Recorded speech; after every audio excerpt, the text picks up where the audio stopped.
Hi guys! Grabe nakatulog kami. Nakatulog kami ng pusa ko. Ayun, so gising na kami kasi tatapusin ko pa yung labahan ko. And mag-aaral pa tayo. Magre-review. Mommy coffee! By the way, ano na? What time na ba? Oh my God, 3:17 na. Yung gising na para mag-coffee na rin. Ayan, marami sila dyan. Ayun, nakaabang para kumain.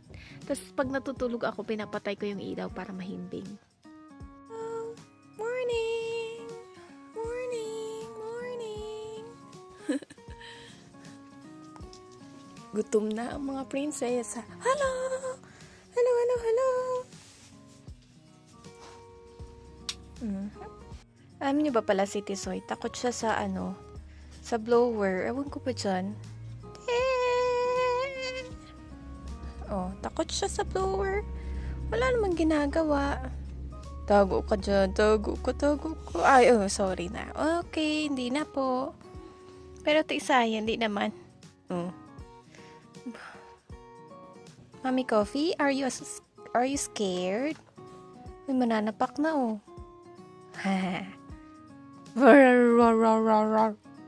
namin. Alam niyo guys, yung pintuan namin, very very traditional. Diba? Tingnan natin sa labas. Pero guys, siya, safe naman. Diba? Open the door. Tapos yan yung labahan ko, mga kumot pa. And then, yeah. Yan, ganyan yung sampayan namin dito. Buti nga ako may sampayan eh. Ayan. So, mostly dito sa Baguio, ang sampayan nyo is around, sa side lang ng bahay. Ayan. Tingnan nga natin kung tuyo na. Medyo. Tapos kanina ba?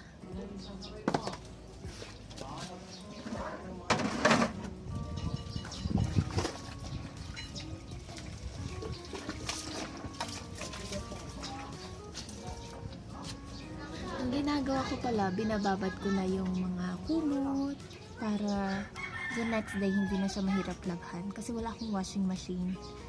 So ayun.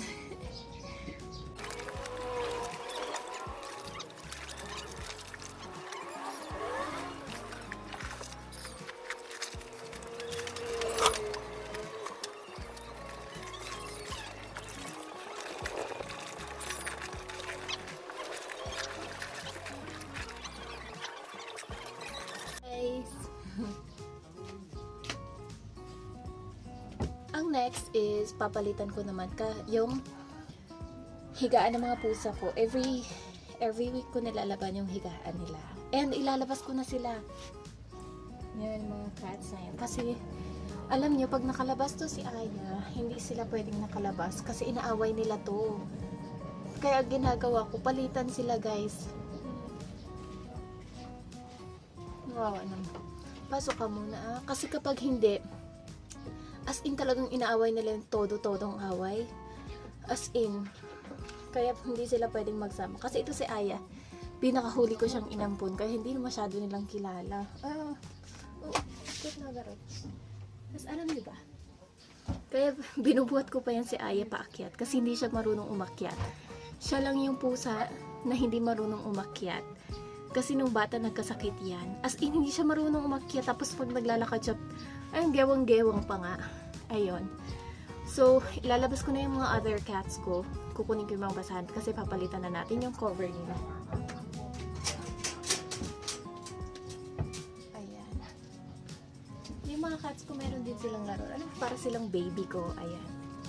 May ganito sila. Okay pa naman to. Okay. Ito yung sinasabi ko. Si Oliver, tatlo yung mga pusang nang-aaway kay Aya dito. At isa na si Oliver dun. Grabe sila mag-atake kay Aya.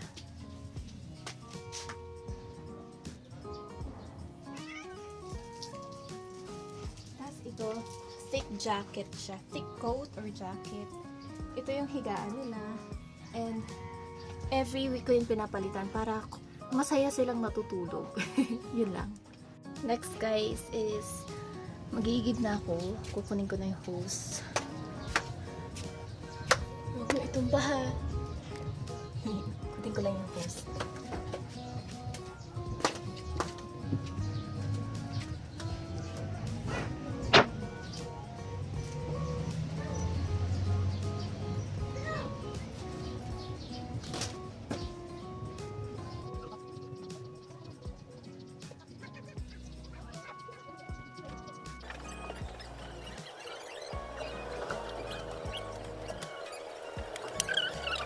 Guys, hindi pa ako pwedeng mag-igib kasi hindi pa po na yung tubig doon sa main, sa labas. Ito kasi yung iniigib ko pang personal lang. Tingnan nyo guys yung ref ko. Pininturahan ko lang kasi ito nung pang wall, gano'n. Para makimatch siya. By the way, yung color ng house is green. Frost ko din siya.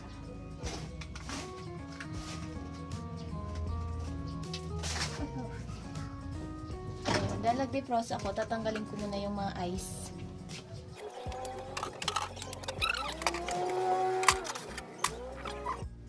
Grabe oh.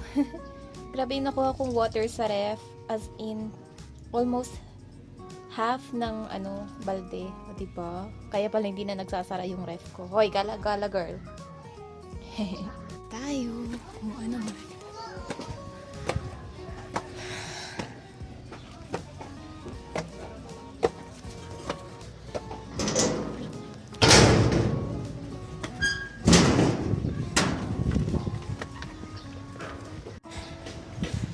Yan nga ako saglit ka na mother.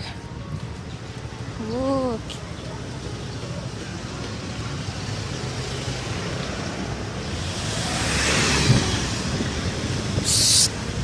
Hello. Wow. Hey. Meek.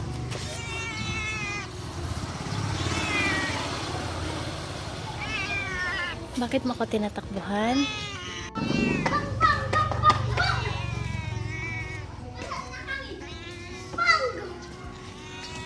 Nagtiai ka no. Kapulot ako ng pusa.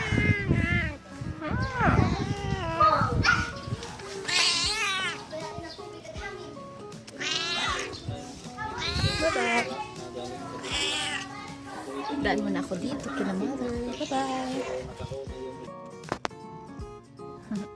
Nakauwi na ako. Galing ako kina mother.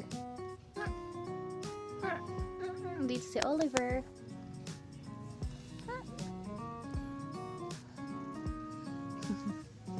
Ayun, mag-iigib pa lang ako. Kasi titingnan ko kung may water na. Nalaban ko na yung mga kumot ko. 1, 2, 3, 4, 5. Ayun. And hindi ako nakaigib kanina kasi 1, wala pang water. Silipin natin ngayon if meron na. Ayun, pwede na. Yung tubig dito. Pwede na. Kukunin ko na siya. Sunod na kayo.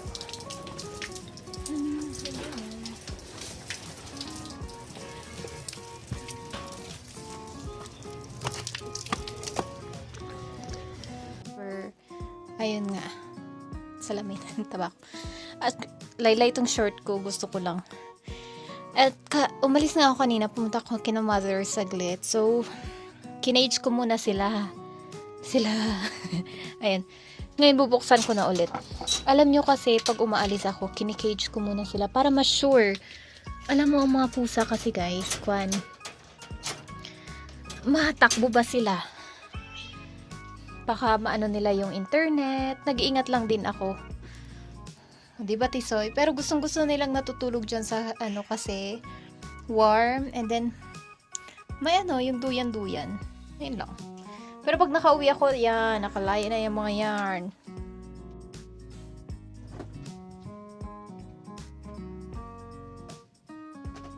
Excuse me. Hi. Hey guys, na-try nyo na ba tong Canada Dry? Wait. Yeah, Canada Dry. Hindi siya alak. Sabi niya dito, tonic water. And then yun, tonic water. So I thought, ano siya, alam mo, lasang sparkling water. Hindi, lasang Sprite, something like that. Pero grabe guys, ang pait niya. Na-try niyo na ba to? Ayoko na i-try kasi na-open na siya. And mga ilang araw na siya sa ref. Sobrang pait niya. Ayoko, hindi ko kikerihin yung lasa niya. Kaya ito na lang. Mag-relief na lang tayo. Shout comment sa mga nakatry nito if nagustuhan nyo ba or hindi. Kasi, if nagustuhan nyo, wow! So, okay sa inyo mapait. Charot. Ang hirap buksan ha. Ito, magre-relief ako while waiting kasi nag-iigib na ako. So good. Hello. So, dito nga guys yung aking area. Malapit lang siya sa bed ko. Wait. Let's show you. Ito yung aking working area. Dito ako nag-work. Dito rin ako So, open ko siya kasi may activities. Oh, may Ming! Akit yung puso. May Ming! May activities as magpiprint din ako. So, ayun na yun. Yun lang yung ganap ko for today. And after activities and pagprint, matutulog na ako. Ayun lang guys. And my class naman tomorrow is 1 p.m. And we have quiz daw. So, magpe-prepare na rin ako. Yun lang guys. Ang ganap ko for today. Abangan nyo pala yung vlog ko kung paano makatipid sa pagpiprint. Yan lang guys. Thanks for watching.